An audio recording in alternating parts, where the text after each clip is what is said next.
ஃப்ரெண்ட்வுட்ஸ் நேயர்களுக்கு வணக்கம். தம்பி, எப்படி இருக்கீங்க? நல்லா இருக்கண்ணே. ஓகே.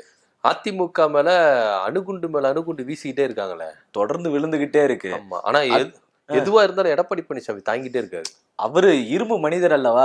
ஓ. எந்த இடத்துல குனியணும், எந்த இடத்துல நிமிரணும், எந்த இடத்துல படுக்கணும், எந்த இடத்துல தவழணும் அப்படின்றதெல்லாம் தெரிஞ்சு, எதுக்குள்ள போறணும் வரைக்கும் தெரிஞ்சு, அது வரைக்கும் தெரிஞ்சு வச்சிருக்காங்க. அதை பொறுத்த வரைக்கும் சந்தோஷம் தான். ஆனா இந்த மாதிரி ஒரு அணுகுண்டுகள் போடும் பொழுதெல்லாம் ஐயா எடப்பாடி பழனிசாமி அது சாதுரியமா என்ன பண்றாரு, தடுத்துடுறாரு.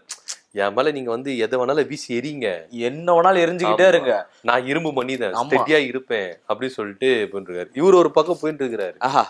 அடுத்தது செங்கோட்டையன் அவர்கள் தமிழக வெற்றி கழகத்துல போயிட்டு அவரு இணைஞ்சிட்டாரு, அந்த பக்கம் போயிட்டாரு. அவர் என்ன சொல்றாருன்னா 2026க்கு அப்புறம் அதிமுகவே இருக்காது, அதிமுகவே இருக்காது, எல்லாம் தமிழக வெற்றி கழகத்துக்கு வந்துருவாங்க, தமிழக வெற்றி கழகம் தான் அதிமுகவா இருக்கும் அப்படின்னு அவரு ஒரு புது குண்டு வீசுறாரு. தமிழக வெற்றி கழகத்தை அதிமுகவை மாத்த போறதா செங்கோட்டையனோட மாத்திட்டாரு. ஆமா, இப்ப 2026ல 2ஆம் இடத்துக்கு யாரு, அவங்களுக்கு தான் போட்டின்றதை இப்ப தெல்ல தெளிவா காமிச்சிருச்சு.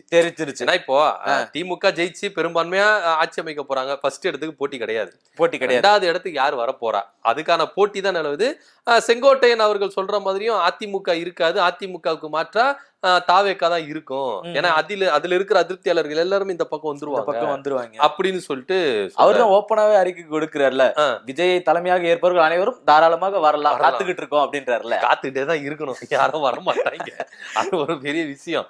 இது இருக்கும்பொழுது ஐயா ஓபிஎஸ் அவர்கள் அவருக்கு என்னாச்சு அதுன்னு தெரியல, யாருன்னா எதனா மந்திரிச்சு விட்டாங்களா, பொறுமையாவே இருந்தாரு. எல்லா காரியத்திலும் ரொம்ப ஸ்லோவாவே நிதானமா செயல்பட்டு இருந்தாரு.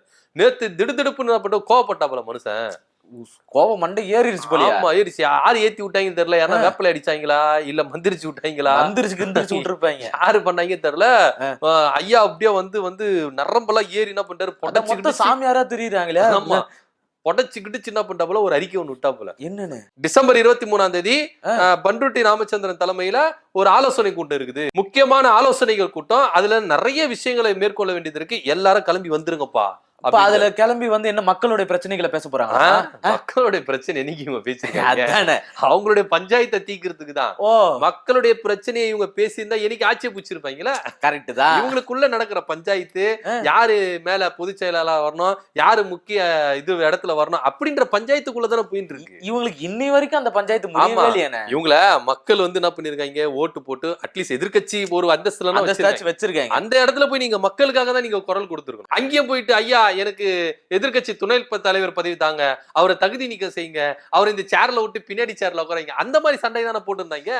இவங்களுக்கு நாற்காலி சண்டை தீரவே தீராது போல. அதனால அவங்களுக்குள்ள பிரச்சனையை தான் அசம்பிளி இருந்தாலும் சரி, கட்சியில இருந்தாலும் சரி, அவங்களுடைய பிரச்சனையை பத்தி தான் பேசின்னு இருப்பாங்க. கட்டி மக்கள் தானே அடுத்த வருஷம் ஓட்டு போட்டுப்பாங்க, பாத்துக்கலாம்பா. மக்கள் ஒரு தீர்மானத்துல இருக்காங்க, அப்பத்துல இருந்து வந்தவங்க சின்னத்தை பார்த்து ஓட்டு போட்ட மக்கள் என்ன பண்ணுவாங்க, அதனாலதான் இவங்க இன்னமும் இருந்துகிட்டு இருக்காங்க. கரெக்ட் தான். இப்ப நீங்க சொன்னது கரெக்ட் தான். ஜெயலலிதா, எம்ஜிஆர் அவங்க எல்லாம் காட்டி வச்ச சின்னத்தினாலதான் வின் பண்ணிருக்காங்க. கண்டி மக்கள் இவங்களை போட்டு என்ன பண்ணல, ஓட்டு போட்டு வின் பண்ண வைக்கல. ஒரு எதிர்கட்சி அந்தஸ்துல உட்காந்துருக்கீங்க, எங்க தொகுதி மக்களுக்காக என்னையா பேச போறீங்க அப்படின்னு கேட்டா, தொகுதியாவது மக்களாவது தேர்தல் அன்னைக்கு பாத்துக்கலாம் போங்க அங்கிட்டு அப்படின்னு சொல்லிட்டு, எங்களுக்கு இங்க சேர் வேணும், நாற்காலி வேணும், நானே 1008 பிரச்சனைல இருக்கேன், சேர் யாரு கொடுப்பா, யாரு எத்தனை போவா, அடியில யாரு பாம்பு வைப்பா, இப்படி எல்லாம் யோசிக்க பயத்திலேயே சுத்திட்டு இருக்காங்க போல இருக்கு. அதனால இந்த இடத்துல தொகுதி மக்கள்னு சொல்லிட்டு போங்க அங்கிட்டு அப்படின்னு. ஆமா, அதனால இவங்க மக்கள் பிரச்சனை பத்தி பேச போறது இல்ல, இவங்களுக்குள்ள என்ன பஞ்சாயத்து அப்படின்னு சொல்றாங்க. ஆனா ஐயா அறிக்கை இடும் போது லெட்டர் பேட்ல தான் என்ன பண்ணுவாரு, அறிக்கை இடுவாரு. நீங்க அதிமுக கரவெட்டி கட்டக்கூடாது, கட்சி கொடி யூஸ் பண்ணக்கூடாது, லெட்டர் பேட் யூஸ் பண்ணக்கூடாது, கட்சி பேரை யூஸ் பண்ணக்கூடாது அப்படின்னு நங்கு நங்கு நங்கு நங்கு நங்குன்னு கொட்டு வச்சாலும் ஐயா அடங்க மாட்டாரு. அதெல்லாம் முடியும். ஆமா, லெட்டர் பேட்ல தான் நான் நான் பண்ணுவேன், இந்த ஏடிஎம்கே லெட்டர் பேட்ல தான் நான் அறிக்கை இடுவேன், அந்த கரவெட்டி தான் நான் கட்டுவேன், அந்த கொடியை தான் நான் போட்டு போவேன். இந்த மாதிரி செயல்கள்ல ஐயா ஓபிஎஸ் செயல்பட்டு இருந்தாரு. அவர் லெட்டர் பேர் கூட பாத்தீங்கன்னா அதிமுக கட்சி லெட்டர் பேர் எப்படி இருக்கோ அதே ஃபார்மட்ல தான் அவருடைய லெட்டர் பேரும் இருக்கும். என்ன ஒண்ணு, உரிமை மீட்பு குழு. ஆமா, அங்க அதிமுக தொண்டர்கள் உரிமை மீட்பு குழுன்னு இருக்கும், இங்க அனைத்து இந்திய அண்ணா திராவிட முன்னேற்ற கழகம் அப்படின்னு இருக்கும். ஆனா மத்தபடி எல்லாம் அதேதான் இருக்கும். இப்போ அதுலயும் ஒரு மாற்றம் கொண்டு வந்திருக்கிறார் ஐயா. அதுல மாற்றம். ஆமா, இப்ப என்ன சொல்லியிருந்தாரு, ஜனவரி 15ஆம் தேதி வரைக்கும் தான் டெட். அதுக்கப்புறம் வந்து யாருமே எதுவுமே சொல்லல, அதிமுக ஒன்றிணைக்கல, புதுசா கட்சி ஆரம்பிப்பேன் புதுசா அனௌன்ஸ்மெண்ட் பண்ணாரா இல்லையா? ஆமா பண்ண. ஆனா அப்படி அனௌன்ஸ்மெண்ட் பண்ண இடத்துல என்ன பண்ணாரு, இந்த அம்மாக்கு நினைவு நாள் அன்னைக்கு அஞ்சலி செலுத்த போயிருந்தாரு. அங்க ஒரு நிருபர் கேக்குறாரு, நீங்க கட்சி ஆரம்பிக்க போறேன்னு சொன்னீங்களே, என்ன கதை, எப்படி எப்ப ஆரம்பிக்க போறீங்க, அதோட நிலுவை என்ன சொல்லிருப்பாரு ஐயா. டக்குன்னு சொல்லிட்டாரு. அங்க இருந்து ஒரே பல்ட்டி. நான் அப்படி சொல்லவே கிடையாது. என்ன அதாவது அந்த பல்ட்டி அடி இருக்கிற யோசிச்சிருப்பான், நம்மள விட பயங்கரமா அடிக்கிறாரு ஐயா இவரு, சாகசம் பண்ணுவாங்கல்ல பல்ட்டி அடிச்சு. இந்த பஞ்சி ஜம்புன்னு கேள்விப்பட்டிருக்கீங்க, என்னன்னா உயரத்துல இருந்து டக்குன்னு குதிச்சிருவாங்க, கை கட்டி வச்சிருப்பாங்க. ஆமா, அதோட மோசமா குதிக்கிறாரு இவரு. அவங்களே மெர்சல் ஆயிட்டாங்க. என்ன நம்மளோட வந்து இவருக்கு தேவையில்ல, என்ன பண்ணலாம், வித்த காட்டுறதுக்கு வந்துடலாம் அந்த பல்ட்டி அடிக்கிறதுல. அந்த மாதிரி அடி வச்சுட்டாரு. நான் எப்ப சொன்னேன் கட்சி ஆரம்பிக்கிறேன்னு, அதெல்லாம் சொல்லவே இல்லையே அப்படின்னு சொல்லியிருந்தாரு. சொல்லிட்டு அது எப்ப சொன்னாரு, போய் அமித்ஷா போய் சந்தித்துட்டு வந்ததுக்கு அப்புறம். ஆனா இப்ப என்ன பண்ணிருந்தாரு, கட்சி ஆரம்பிக்க போறீங்களா மாட்டீங்களா எப்ப கரெக்டா சொல்லிடுங்க, நாங்க வந்து பேனர்லாம் ரெடி பண்ணோம், போஸ்டர்லாம் ரெடி பண்ணோம், எல்லாம் வெயிட் பண்ணிட்டு இருக்காங்க. என்ன கொடி யூஸ் பண்ண போறீங்க, என்ன இதுவே நாங்க எல்லாம் ரெடி பண்ணி வைக்கணும். பொதுச் செயலாளரா இல்ல நீங்க ஒருங்கிணைப்பாளரா இல்ல ஜெயலலிதா தான் பொதுச் செயலாளரா, எப்படி நீங்க போஸ்டிங்க முதல்ல சொல்லுங்க. எல்லாம் ரெடி பண்ணி வச்சுட்டோம். இப்போ MGR photo, Jayalalithaa photo, OPS photo, எல்லா போட்டோ ரெடி பண்ணி வச்சாச்சு. இடையில அம்மா போட்டோ விட்டீங்களா? அதான் ஜெயலலிதா போட்டோ வந்துருச்சு, வந்து போட்டோ வச்சாச்சு. இப்ப என்னன்னா ஒரே ஒரு இடம் மட்டும் கேப் விட்டுருக்காங்க. கட்சி பேர் வந்து கூட தெரிஞ்சிச்சு, அனைத்து இந்திய அண்ணா திராவிட முன்னேற்ற கழகத்தின் தொண்டர்கள் உரிமை மீட்பு குழுன்றது கழகமா மாறும். என்ன போஸ்டிங்ல ஐயா ஓபிஎஸ் உட்கார போறாரு? ஏற்கனவே அதிமுக இருக்கும்போது ஒருங்கிணைப்பாளர், இணை ஒருங்கிணைப்பாளர், ஏன்னா நிரந்தர பொதுச் செயலாளர் ஜெயலலிதா அப்படின்னு சொல்லிட்டு இருந்தாரு. இப்ப இவர் தனியா கட்சி ஆரம்பிக்க போறாருன்னா என்ன ஒரு போஸ்டிங்ல உட்காருவாரு? ஒருங்கிணைப்பாளரா உட்காருவாரா இல்ல பொதுச் செயலாளரா உட்காருவாரா? ஏன்னா நிரந்தர பொதுச் செயலாளர் ஜெயலலிதா அவர்கள். ஒருவேளை இவர் பொதுச் செயலாளர் உட்கார வச்சாலும் ஜெயலலிதா எத்தனை கட்சிக்கு தான் பொதுச் செயலாளர் இருப்பாங்க? அந்த டவுட் இருக்குமா இல்லையா? அதிமுக ஏற்கனவே அவங்க பொதுச் செயலாளர் இருக்காங்க. ஓகே, அவங்க உயிரோட இருந்தா கூட சரி, ஓகே, அவங்க இறந்துட்டாங்க. ஆனா இப்ப இங்க எத்தனை வந்து எப்படி நீங்க பொதுச் செயலாளர் வைப்பீங்க அப்படின்ற ஒரு கேள்வி, பெரிய கேள்வி. இப்ப அந்த கட்சியில பொதுச் செயலாளர் இருந்தவங்க இப்ப இந்த கட்சியில பொதுச் செயலாளர் இருக்காங்கன்னா அவங்க எந்த கட்சியில? எனக்கு தெரிஞ்சு இவங்க என்ன பண்ணுவாங்க, பொதுச் செயலாளர் ஒரு பதவியே இல்ல அப்படின்னு சொல்லிட்டாங்க. அப்படி கூட சொல்றதுக்கு வாய்ப்பு இருக்கு. ஆனா எப்படியா இருந்தாலும் ஐயா ஓபிஎஸ் அவர்கள் கட்சி ஆரம்பிக்க மாட்டேன் அப்படின்னு இருந்தாரு. ஆனா இன்னைக்கு அனௌன்ஸ்மெண்ட் கொடுத்தாருல அந்த லெட்டர் பேட்ல, அதுல அதிமுக தொண்டர்கள் உரிமை மீட்பு குழுன்றது கழகமா அப்படி பிரிண்ட் போட்டு தான் பண்ணிருக்காங்க, பிரஸ் ரிலீஸ் பண்ணிருக்காங்க. அப்போ இதுல இருந்து என்ன தெரியுதுன்னா ஐயா ஓபிஎஸ் அவர்கள் புது கட்சி ஆரம்பிச்சுட்டாரு. இதுல இபிஎஸ் பக்கம் ஒரு பக்கம் சந்தோஷமா இருக்கிறாங்க, பயங்கர சந்தோஷம். இன்னொரு பக்கம் கொஞ்சம் சோகமாவும் இருக்கிறாங்க. அப்படி என்ன துக்கம், அப்படி என்ன சந்தோஷம்? ஆமா, துக்கத்தை ஃபர்ஸ்ட் நம்ம சொல்லிடுவோம், சந்தோஷத்தை அப்புறமேட்டு சொல்லுவோம். என்ன துக்கம் அப்படின்னா, இப்ப ஐயா ஓபிஎஸ் அவர்கள் தனியா கட்சி ஆரம்பிச்சாரு. இபிஎஸ் உடைய நடவடிக்கை சரியில்லை, ஏற்கனவே அதிருப்தியில இருக்கிறாங்க. பாஜக கூட இது பண்ணிட்டு இருக்காரு, இவர் வந்து எல்லாரையும் வந்து அதிருப்தியில பண்ணிட்டு இருக்காரு. இவர் இஷ்டமாவே செயல்பட்டு இருக்காரு. மக்களோட பிரச்சனையோ தொண்டர்களோட எதுவுமே கேட்கறது கிடையாது. அவர் இஷ்டத்துக்கு நிர்வாகிகள் பேச்சு கூட கேட்கறது அதுவும் கிடையாது. அந்த மாதிரி ஒரு தாண்டவன் ஜனமா என்ன பண்றாரு, போயிட்டே இருக்காரு. இதனால நிறைய பேர் அதிருப்தியில இருக்காங்க. இப்போ ஐயா ஓபிஎஸ் அவர்கள் அதிமுக ஒன்றிணைக்க போறேன் அப்படின்னு தானே பேசியிருந்தாரு. இப்ப அதிமுக ஒன்றிணைக்கிறது கை விட்டுட்டாரு, தனியா கட்சி அப்படின்னு சொல்லிட்டு ஆரம்பிச்சிட்டாரு. சோ இங்க இருக்கிறவங்க எல்லாம் நிறைய பேர் இங்க வரதுக்கும் வாய்ப்புகள் இருக்கு அப்படின்ற ஒரு பார்வையில் அவருடைய இதுவுமே அதுதான். அதிமுக மீட்டு அமைக்கணும்னு சொல்லி அமைச்சதானே இப்ப உரிமை மீட்பு குழுன்னு வச்சிருக்காரு. உரிமைகளை மீட்கிறாரோ இல்லையோ, தொண்டர்களை மீட்டுருவார். அது மாத்திரம் இல்லாம இவங்களுக்கு வந்து அதிமுகவை காலி பண்ணணும் அப்படின்ற நோக்கமே இல்ல. செங்கோட்டையனுக்கோ இல்ல டிடிவி தினகரனுக்கோ சசிகலாவுக்கோ ஓபிஎஸ்க்கோ புகழேந்திக்கோ இவங்களுக்கு எல்லாருக்குமே அதிமுகவை காலி பண்ணுன்ற எண்ணமே கிடையாது. அதுக்குள்ள இருக்கிற தீய சக்தியான துரோகியான எடப்பாடி பழனிசாமியை தான் நாங்க ஒழிக்க போறோம் கங்கணம் கட்டிட்டு இருக்காங்க. 2026 சட்டமன்ற தேர்தலில் எப்பா அது திமுக தான் ஜெயிக்க போகுது, அதுல எந்த மாற்றமும் இல்ல. நாங்க எதுக்கு அந்த இடத்துக்கு நாங்க போய் அடிச்சுக்கணும்? எதுக்குப்பா தெரிஞ்ச நாங்க தோக்குற இடத்துக்கு அடிச்சுக்கணும்? அதனால நாங்க தோத்து போற ஜெயிக்கிறோம்.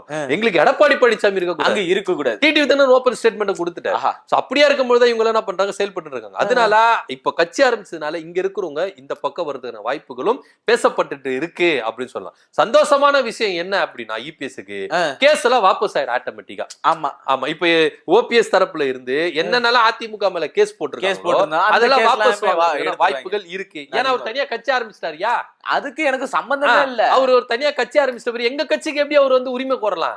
டிஸ்மிஸ் பண்ணுங்க எல்லா கேஸையும். அவர் தனியா கட்சி ஆரம்பிக்கல அப்படின்னு மொத்தம் உரிமை கோரலாம். ஏன்னா அதிமுக இருந்து நீக்கப்பட்டவர், அவருக்கு வந்து எதனா ஒரு இழப்பீடு கொடுக்கணும், எதனா ஒண்ணு பண்ணணும் சொல்லிட்டு உரிமை கோர என்ன பண்ணலாம், வழக்கு தொடரலாம். அதுக்கான எல்லா வாய்ப்பும் தனியா கட்சி ஆரம்பிச்சுட்டு பாதையை பார்த்துட்டு போயிட்டாரு.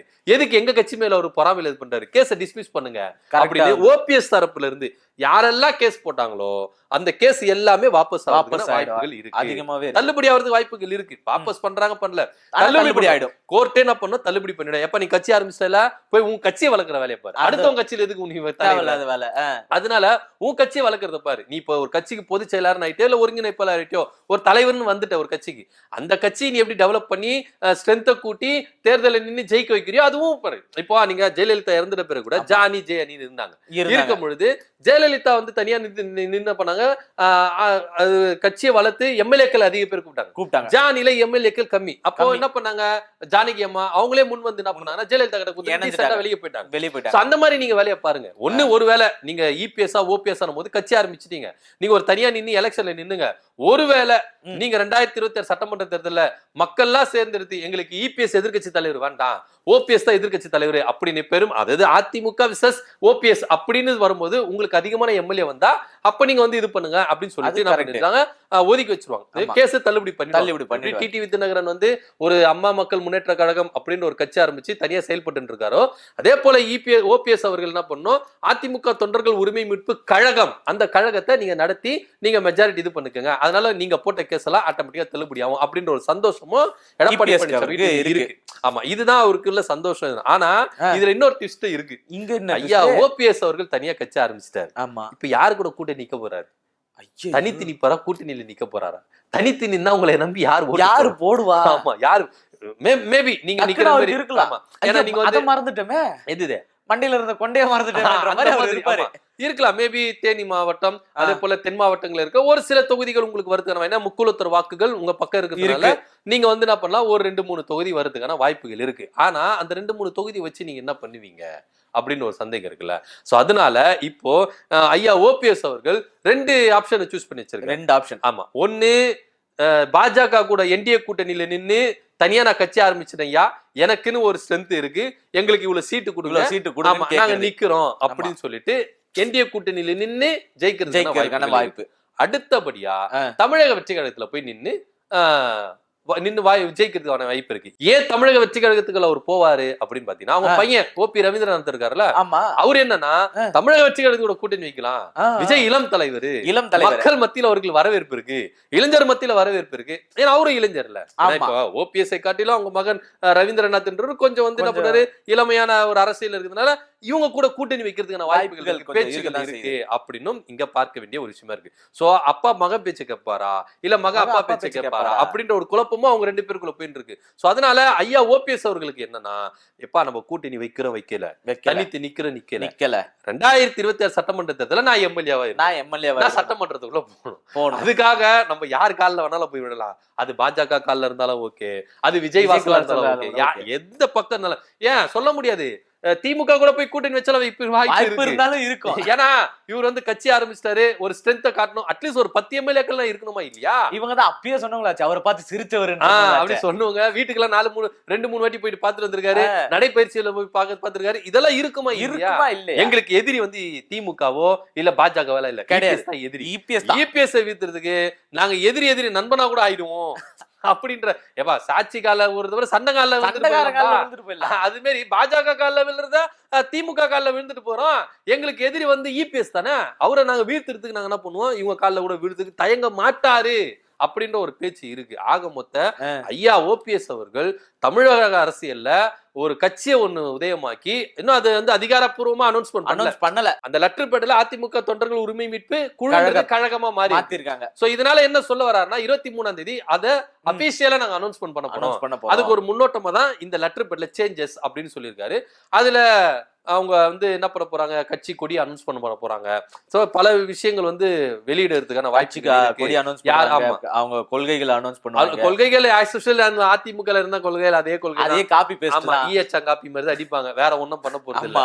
அதனால வந்து புதுசா கொள்கையெல்லாம் ஒண்ணு இது பண்ண மாட்டாங்க. நீங்க என்ன கொள்கை வச்சா தானே பாஜக கிட்ட போய் அடிமையா தானே இருக்க போறீங்க. இப்ப அதிமுக கொள்கை வச்சுட்டு இருக்கு, என்ன பண்ணிட்டு இருக்கு, பாஜக கிட்ட தான் போய் கொள்கையோ இவதான் சொல்லிட்டாரு, எங்களுக்கு கூட்டணி வந்து கொள்கை கூட்டணி இல்ல, தேர்தல் கூட்டணி அப்படின்னும் போது இன்னத்த இவங்களுக்கு கொள்கையை புதுசா வகுத்து அதை இவங்க கடைபிடிக்க போறாங்க.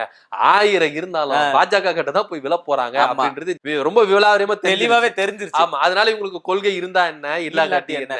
ஆக மொத்தம் இதுல வந்து பொறுப்பாளர்கள் அனௌன்ஸ்மெண்ட் பண்ணுவாங்க. ஆமா, ஐயா ஓபிஎஸ் அவருக்கு என்ன பொறுப்பு, வைத்தியலிங்கத்துக்கு என்ன பொறுப்பு, அது மாதிரி பொறுப்பாளர்கள் அனௌன்ஸ் வந்துருவாங்க. ஆமா, அதுக்கப்புறம் வந்து கொடியை வந்து அனௌன்ஸ்மெண்ட் பண்ணுவாங்க. ஏன்னா இவங்களுக்குன்னு ஒரு கொடி இருக்கு, கண்டிப்பா இருக்கு. கரவேட்டினாவோ அதிமுக கரவேட்டி தான் இருக்கும், அந்த கரவேட்டி தான் இருக்கும். ஆனா வந்து கொடி என்ன பண்ணும், கருப்பு சிவப்பு நடுவுல வந்து அந்த ஒயிட் அந்த மாதிரி கரவெட்டி தான் இருக்கும். கொடி யூஸ் பண்ணல. இப்போ அதிமுக கொடி என்ன, கருப்பு சிவப்பு நடுவுல வந்து அண்ணா கை காட்டுறாங்க. இவங்க ஒண்ணு ஜெயலலிதா வைப்பாங்க, ஆல்ரெடி ஜெயலலிதா வைக்க முடியாது, ஏன்னா அம்மா மக்கள் முன்னேற்ற வச்சாப்ல. ஒண்ணு இவங்க என்ன பண்ண, எம்ஜிஆர் ஜெயலலிதா சேர்த்து வச்சா வைக்கலாம், எப்படி வேணாலும் டிசைன் பண்ணலாம். அவங்க அது நம்மளுக்கு தேவை பண்ணுவாங்க. இந்த பக்கம் இருந்து எம்ஜிஆர், இந்த பக்கம் இருந்து அம்மா கை காட்டுறாங்க, ரெண்டு பேரும் அந்த ஒரு டிசைன்ல கூட பண்ணலாம். ஆனா ஒண்ணு, கட்சி கொடி வந்து டிசைன் பண்ண போறாங்க, ஆனா வெளியிட போறாங்க. அதுக்கப்புறம் பொறுப்பாளர்களை வெளியிட போறாங்க. அது பழைய விஷயங்கள் என்ன பண்ணிருக்காங்க, செட் பண்ணி வச்சிருக்காங்க. அந்த ஆலோசனை கூட்டத்துல ரிலீஸ் பண்றது. இப்ப எல்லாமே 23ஆம் தேதி காத்துட்டு இருக்காங்க. என்ன ஐயா வந்து பரபரப்பை ஏற்படுத்த போய் இப்பவே இந்த லெட்டர் பேடை வெளியிட்ட பிறகு நிறைய பரபரப்பு வந்து இதுவே பயங்கர பரபரப்பு ஆயிடுச்சு. இது வந்து கன்ஃபார்ம் ஆயிடுச்சுப்பா, அவர் கட்சி ஆரம்பிக்க கன்ஃபார்ம் ஆயிடுச்சு. இப்ப அது அபிஷியலா வந்து என்ன பண்ண போறாங்க, அனௌன்ஸ்மெண்ட் பண்ணாங்க 23ஆம் தேதி. அதுக்கு ஒரு முன்னோட்டமா தான் இந்த கட்சி பெறலாம். ஆக மொத்த ஒரு குழப்பத்தை ஏற்படுத்தியாச்சு. ஆமா, ஏற்படுத்தியாச்சு. அதிமுக பல பிரிவுகள் 2026 சட்டமன்ற தேர்தலில் ஐயா ஓபிஎஸ் அவர்கள் எப்படி கூட்டணி வியூகங்களை வகுக்க போறாரு, அதை வச்சுதான் இங்க இருக்கிற நகர்வுகள், அதாவது அதிமுக இருக்கிறவங்களும் இந்த பக்கம் வரலாமா வேண்டாமா என்ன அப்படின்றத ஒரு முடிவு பண்ண போறாங்க. பாக்கலாம் என்ன நடக்க போகுது அப்படின்றத. சரி தம்பி, நான் இவங்க மேட்டரை பத்தி பேசி நம்மளுக்கு ரொம்ப போர் அடிக்குது. டீ சாப்பிட்டு வந்துருவோம். நாளைக்கு வந்து என்ன இதுன்னு சொல்லி பேசி முடிவு எடுத்து. ஓகே, நன்றி.